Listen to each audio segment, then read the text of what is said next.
Welcome to our first tutorial using Premiere. We're going to be doing a couple things in this lesson where we just introduce the interface and just learn what the expectations are through the unit and what you should be doing.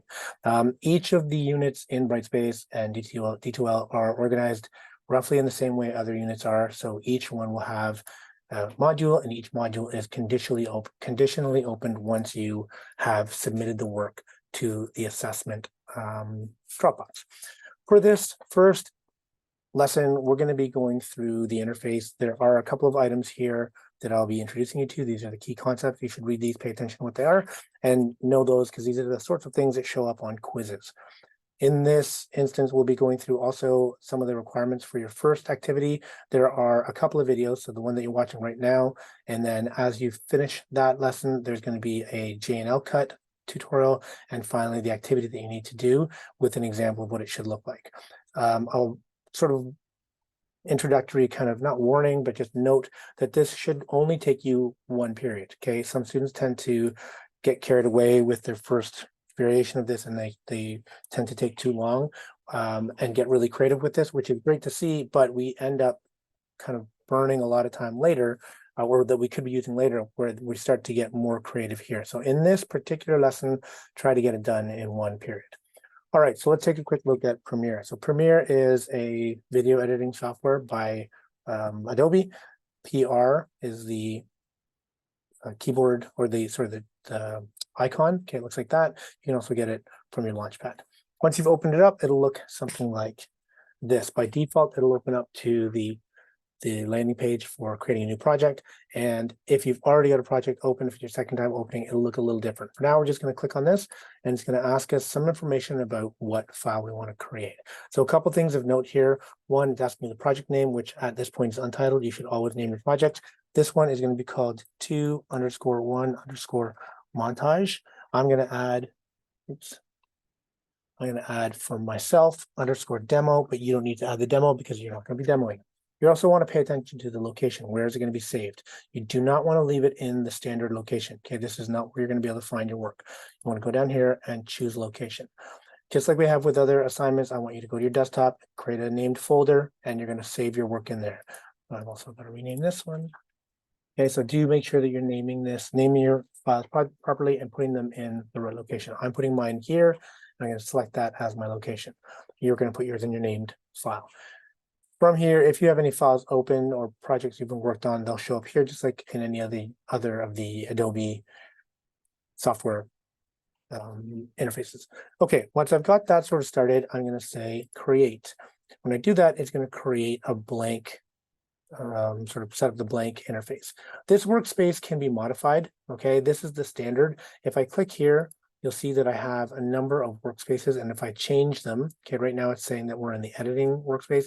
If I change it to essentials, what's going to happen is it moves around these boxes. These boxes are called palettes, and if you've used Photoshop or Illustrator, you'll recognize that palettes can be moved around. Okay, the reason for that is that not every tool is available depending on what you're doing. Not every tool is necessary depending on what you're doing. So what happens with each of these different workspaces is depending on what you're doing, if you're doing editing, you might need the editing tools, and these are typically those. If you are doing something like color correcting, you might need this, et cetera, et cetera, et cetera. Okay, for now, we're going to go with the editing workspace. We may make changes, but for now, we'll all start here. All right. The boxes that you see here, each one, every time I click on one, it goes blue, telling me that that's the active palette that I'm using. And you'll also notice that some of them have, in addition to what's currently selected, some tabs.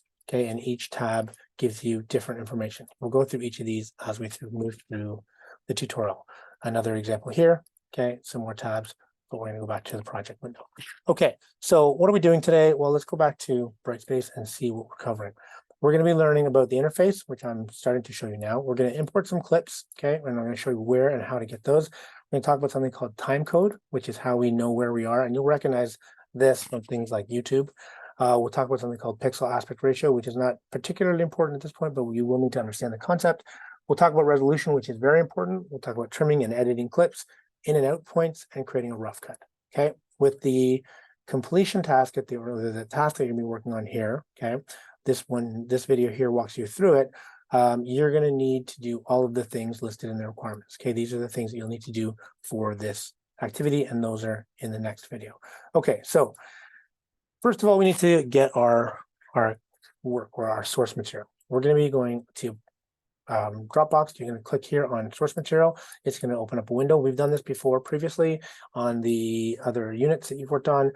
Remember that you do not need to be logged in. You do not need to download any software. You can just go here. If it does create a pop-up that asks you if you need to install, if you'd like to install the software, you do not need to. You just click on the whatever the icon at the bottom that says just do the downloads. Okay, once you get there, you're going to see there are a number of clips here, and we're going to click on download, and they're going to download this here. I don't need this. I'll continue with download only. I click that, and it's going to download. Now you will have that saved to your downloads folder. Okay, it's going to save it as a zip, and we've already worked with zip before, so you know what to do with that.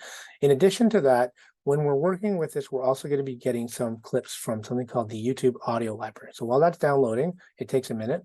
And you'll notice that files are quite heavy when we're working with video. Okay, they're going to take a few minutes to download. So give yourself a second to do that. While that's happening, we're also going to check out the audio library. So if I go to, I'll type the URL in, youtube.com/audio library, so like that. Okay, and we click enter. It's going to take you to this. Now, you may or may not have access to this because of the way the board works. You may not be able to use YouTube, which we're going to need for this this unit. You may not be able to use your school account. So you'll probably have to do, and I'm pretty sure you'll have to do this, is either create your own Gmail account, Google account, which I'm sure most of you have already. If you don't, you may need to make one, and you're gonna have to log in using that account. Okay, and then you'll have access to YouTube and all of its tools. But for some reason, that's not available to you through the board. Okay, you won't be able to do this if you're logged in here. Okay, so go and log in with your own account. Once you've done that, what you'll notice here is there are a number of free and available downloads, things from music to sound effects to anything that you've used and starred before. So what we're going to do is we're going to eventually go and download a couple of clips from this. We have some other sort of access to other repositories and files as well. We'll talk about what's free, what you're allowed to use, and what you're not allowed to use as we progress through the lessons. Okay, so back to D2L. We are looking at importing clips. So once those are downloaded, let's take a look at the interface. I'm going to jump back over to Premiere. Okay, and just a note, if you're working between tabs or if you're working between softwares, if you hold Command Tab on your keyboard, so I've got my thumb on Command and I'm hitting Tab with my middle finger, I can tab through the open software and go to whatever it is that I want to use. So if I'm going to Premiere, I can do that. If I want to go Command Tab and go to whatever was last open, it's Chrome, I can tab between these quickly by doing that, Command and Tab. Okay, so I'm going to be importing these clips. Let's go back over to Premiere and see what we need to do. So right now, these windows have nothing in them because we haven't done anything yet. We've just opened kind of a blank shell. What we need to do is import a couple of clips. And with that, we need to know where to do that. So you can see here, it says import media to start. That's the first thing we're going to do. We're also going to set up our folder so that everything that we work in or work on in this project is saved in the same location. So let's jump over to our Finder. And here where I've set this up, I'm actually going to, this is my montage where I'm saving this file. I'm going to also put in a new folder called source files. Okay, we should always do this.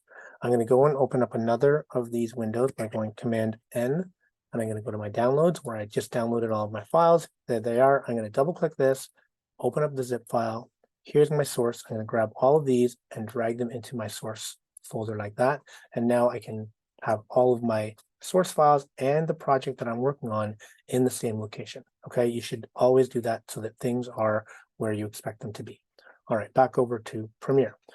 I'm going to double click here in import media, and it's going to open up my interface. Okay, and depending on where you've saved your work, you're gonna have to go desktop, find your name folder, and then go into this project, go to my source files, and I'm going to select all these. You can either click and drag it from the bottom, kind of click and drag all the way up, or you can click on the first, hold shift on your keyboard and click on the last, and it'll select all of them.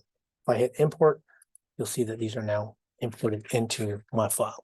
I haven't done anything yet except open these up in this project, but I'm going to save that. Okay, I'm going to go up to File, I'm going to say Save, and what's going to happen is it's going to save this in my folder. So if I go back over to Finder, that's now going to be saved here. So if I do crash. You'll find that with video, sometimes the processor, it's a processor heavy software, and sometimes you're going to lose your work. So do save your work fairly often. And try your best to stay organized. Okay, so what we're going to do next is once we've imported the media, we're going to just take a look at what that means. Okay, so what you'll see here is a number of files. I'm going to hit tilde on my keyboard. Tilde is this, okay, this key on your keyboard. And what's going to happen when I do that, back to Premiere, while I have this blue box around this palette, when I hit tilde, it takes that palette to full screen, okay, depending on what I'm using. So right now, if I'm on the source palette and I hit tilde, it makes the source palette full screen. I hit tilde to go back to regular, same with the program window and the timeline, okay? So I can full screen what I'm working on. The reason I want to do that is because there's actually kind of a lot here. You can see there's a scroll bar, and there's kind of a lot of information here that we're going to take a look at. So I'm going to go full screen so we can see a little bit more, okay? So there's still a bit over there, but we don't need it all. So what are we being told here? Well, we have a file called aerialview.mp4. MP4 you might recognize as a video format. You might also have recognized, if I jump over to Finder, you'll see here that this file, the one that we're working in the project, is called a PROJ. Okay, that's Premiere Project. This is the authoring file. This is the file that holds all of your information, all of your files, all of your edits, all of the detail. We think of this authoring file almost like we would a music or a song where we've got all of our levels. We've got our bass track, we've got our audio track, we've got our drum track, we've got our vocals. And these are all on separate levels. We can turn them on and turn them off, change them by bringing the levels up, making them louder, removing them, etc. That happens in your authoring file. That's what we're working on here. The output file, or even the source files, are MP3s and MP4s. MP3s are audio, MP4s are video. There are a number of other formats. We won't be using many other formats, but you may see once in a while MOV, okay, which is a little bit less common these days. We'll get to formats eventually. Let's jump back over here. So we can see the name of the file here. We can also see some information. This is called metadata. Metadata tells you data about the file that you're talking about. In this case, we're talking about things like frame rate. You've probably heard the word frame rate before, but maybe not thought much about it. You'll see there are a variety here, and I've particularly or specifically chosen a variety to talk about what that means. We have 23.97, 24, 25, 29.97, 50, and 60 frames per second. What that means is in the video file that you're looking at, there will be a number of frames. When we're talking about video, it's basically a number of stills in sequence, so still images in sequence that move fast enough to trick your eye into seeing something called persistence of vision. Persistence of vision just means that your eye sees still images quickly enough to believe or to be tricked into thinking that there's motion. Okay, so that's what's happening when we watch videos. With this, the software, we can import a number of different kinds of frame rates, but we need to be aware of what we're using, because when we're finished with our work, we're going to be outputting a frame rate that everything is going to use. So we'll learn about that when we create our first sequence, but just be aware that that's something important.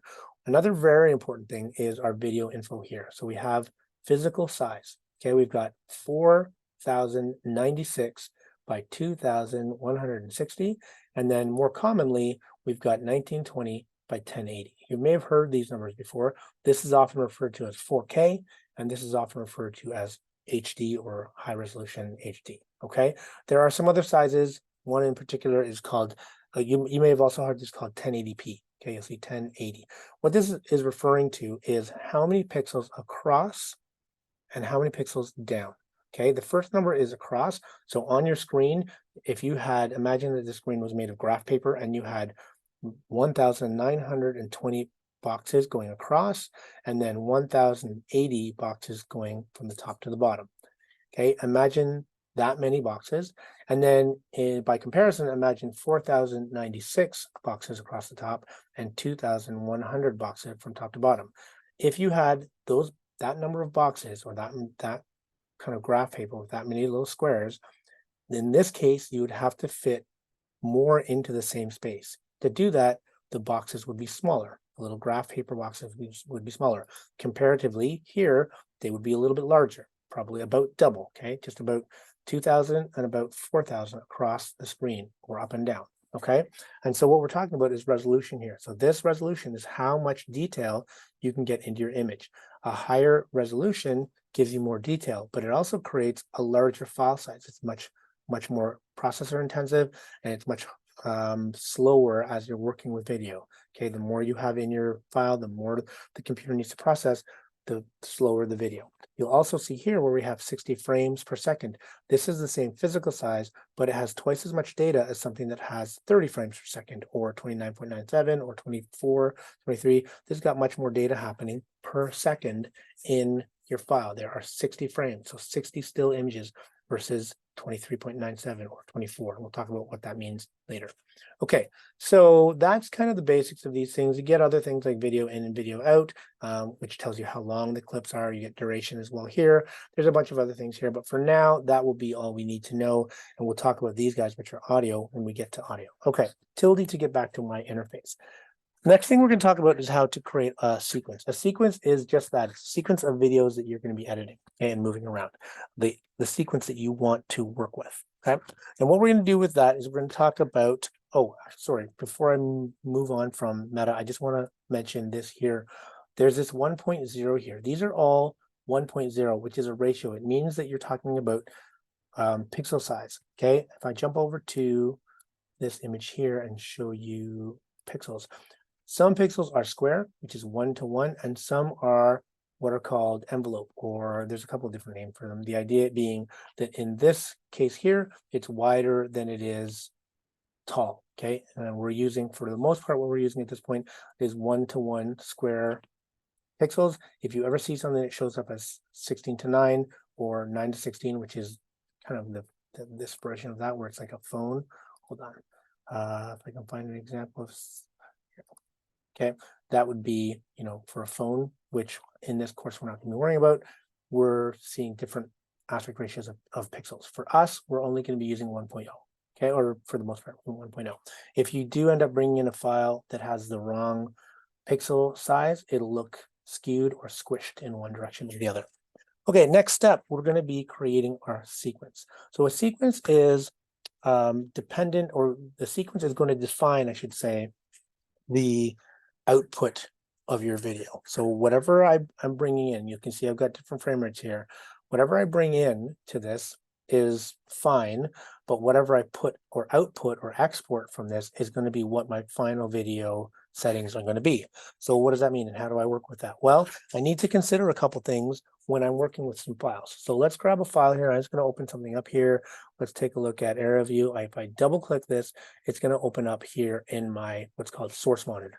Okay, and source monitor is just to be able to view whatever file. If I double click this, okay, that's this file. If I double click this, it's just showing me my source. It's a way to view my images. You can also view this in a slightly different way by clicking here. Okay, there's an icon view, and if you put your cursor in each of these, you can actually drag through and see what each of the videos is.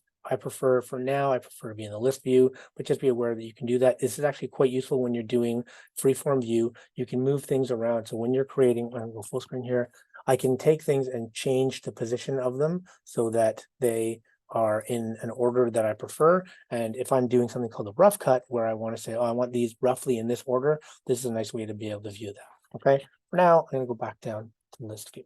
Okay. Double click arrow. So I double click a image here, or a file here. It opens up my source. Notice that I can do things like rename by right clicking. I've got a number of options here in my menu, but for now we'll keep things as they are.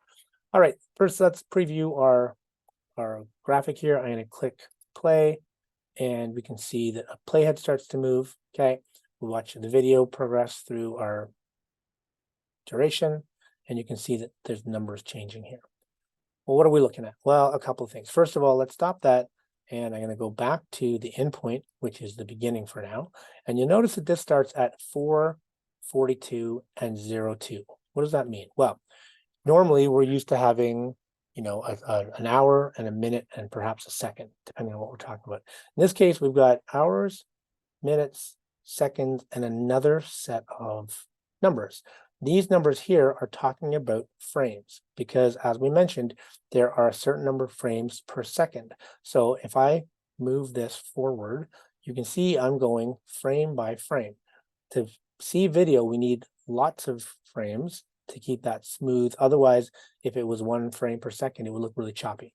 So what we're doing here is we're going frame by frame. So if I'm going to use my arrow keys on my keyboard, and I can go frame by frame, okay, forward. And you can see what I was talking about earlier, and I'm sure you already know this. These are just still images in sequence to make it look like motion, because what's happening is that persistence of motion is tricking your brain because the small motions between frame to frame are small enough for your brain to see them as continuous, okay?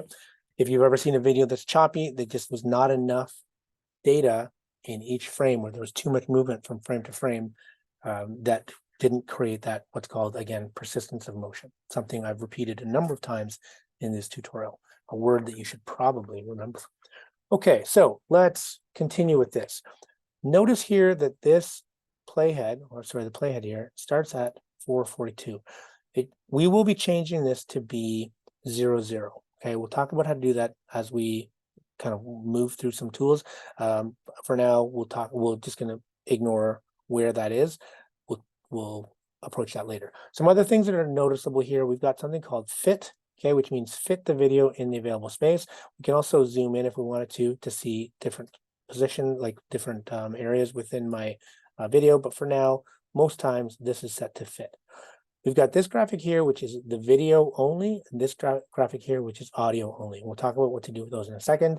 And then we've got something here which tells us how much resolution should we be viewing here. If I'm watching a file, or if I'm watching eventually my program file, this will maybe slow down as you have lots of processing happening. If you have a big video with lots of frames or lots of data in it, and you're watching it at full resolution like this, it's going to slow down, especially if you've got effects like, zooms or transitions or fade outs. That'll slow right down. So we can bring this down to either half or a quarter resolution, or even as far down as the 1/16th resolution, which is going to speed up your processing. It means your computer doesn't have to do as much processing while you're working, and that's fine. And in fact, it's better when you're working on something like this, because you don't need the full resolution until you export it for our final video. So it's actually better to be working at a lower fraction here. Okay, we'll go 1/8 for now. And what you'll see is when I click this, it goes kind of, I'm not sure if you'll see it in the video, but the quality is not as good. That's fine for what we're doing. All we're doing is editing. Okay, all right, so let's take a look at what I'm going to do next. I'm going to grab one of these files. I'm going to drag it into this drop media here to create a sequence. I'm going to take a look at what I want to do here. I want to make sure that I'm using something that's got a physical size that's going to be larger than all the other physical sizes. Let me show you what I mean. I mentioned here that this 4K versus 1080p, okay, or HD clip, this is physically larger. So let's take a look at what that means. If I drag out this, I'm going to find that one here. If I drag out this, okay, this file here, arrow view, and I put it here, it's going to set the settings for this video to match these sequence settings. Now, this is larger, physically larger. So watch what happens. Where'd that go? Here, physically larger. Watch what happens when I grab another clip. So I'm going to go here, go to driver seat, and I'm going to drag this on top of the next video track. So we've got V1, V2, V3, and A1, A2, A3. This is video track, video 2, video 3, audio 1, audio 2, audio 3. If I take this driver seat clip and I drag it over here, okay, I'm going to put it here, and I'm going to move this down like that. What you'll notice is when I get here with my playhead, what's going to happen is suddenly that driver seat clip shows up. But what's wrong here? Well, it's physically smaller. We talked about that being physically smaller. And so in the settings that we set up for my final export, I said I dragged out this 4K clip first. And the 4K clip is going to be too large for the available space for other clips I'm going to be using. So what I need to do is I need to create my first, notice that the icon is different here, my sequence. I need to create it using what I want my final work to be. So I'm going to delete this, right click, and I'm going to delete this by going, I think I actually can just hit delete, but there should be a way to do it here. Clear? Yeah, okay, so that's gone. And I'm going to now do something slightly different where I'm going to pull out this clip, which is 1920 by 1080. I'm going to drag this onto my sequence. And now when I drag any other clip, and I'll put this one here as well. Okay, when I put this here, you'll notice that it is the same physical. Oh, I did the same one. Hold on, let me pick a different one. I'm going to pick driver's seat. Okay, I'll drag driver's seat over here. Don't worry about what's happening here for now. Okay, and what you'll see is it's the same physical size. It doesn't look weird. The only thing to be aware of is if I do drag out this aerial view file, this 4K one, let me double click this to show you. This is the physical size of this. If I drag this onto here, notice what's happening. Here, this is physically much different than what you're seeing here. This clip should have the water in it, but it doesn't. It only has this area here. Now, why is that? Well, it's because this physical size is much bigger. So let me zoom out and show you what's happening. I'm going to zoom out to 400%. No, sorry, zoom out to 25%. And I'm going to click on this guy here, okay, which is the aerial view. And I'm going to double click. And what you can see is that physical size is much bigger. So it's put that 4K clip into a 1080p size sequence, which means it's not going to fit. So what I need to do then is make this, there's another way to do this, but I'm going to very quickly just drag this down and make it roughly the same size. I'm going to make it a little bigger. There's a way to do this accurately, but for this video, I'm just going to do that. And now we've got roughly the same size for our clips. I'm going to put this back to fit and we should be good. Okay, so that's kind of the introduction to how to move around. We're also going to be doing a couple things using in and out points. So I'm going to go, we'll look at this in the next tutorial, but I'm going to just quickly show you in and out points, which are where do I want to drag? Let me get rid of all these things here. I'm going to select all of them, hit delete to get rid of them. Notice if I drag this traffic light, this guy here, if I drag this on from here and put it in my sequence, okay, it shows up the entire duration, okay, which is, as we can see here, the duration was 21 seconds and 10 frames. Okay, notice a couple things here. I can click here and I can either drag this playhead forward, or if I click here, I can actually type in, say I want to go to 8 seconds and 0 frames, 800, and hit enter. It'll take me to the 8-second point. If I type here and go 1200 and hit enter, it'll take me to the 12-second point and 0 frames.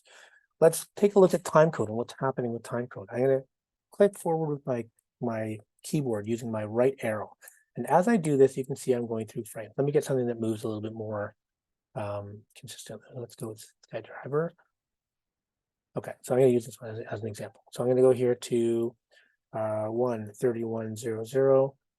Oh no, I have to go a little farther. I'm going to pick a spot right here.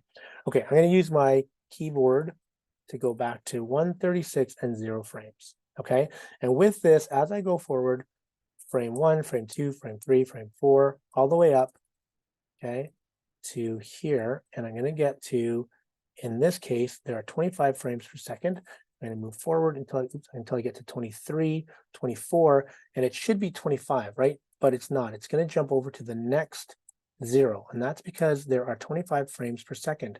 The first frame is named 00. The first frame is 00 in my time, right?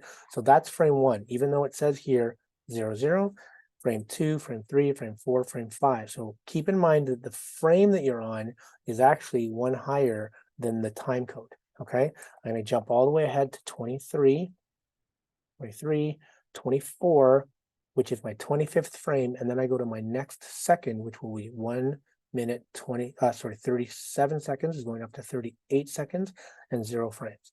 Okay, so just be aware of how that works. Okay, that time code has these kind of weird or at least new numbers. Okay, almost like when you look at a clock, we go from 1:59 to 2 o'clock, not to 1:60 or 1:61. Okay, so that's kind of how that works. All right, that is time code. And the last thing I want to mention here is if I'm using time code and I want to use a clip, say I want 5 seconds of this. I can click this here, which becomes my new endpoint. I'm going to mark a new endpoint. It makes all of this gray, okay? And say I want to now go from here to 1:45:00. It'll take me to that point here. I click this guy and set an out point. What happens here, and delete these, if I drag this clip from here, it's only going to drag the 5 seconds that I set. For now, I'm going to keep the existing sequence. I'll talk about that later. It's going to only keep the 5 seconds that I set here in this point. Okay, I'm going to do this. I'm going to drag this point a little forward. I'm going to zoom out a little bit by dragging this. I'm all the way up. I'm going to make this a little longer.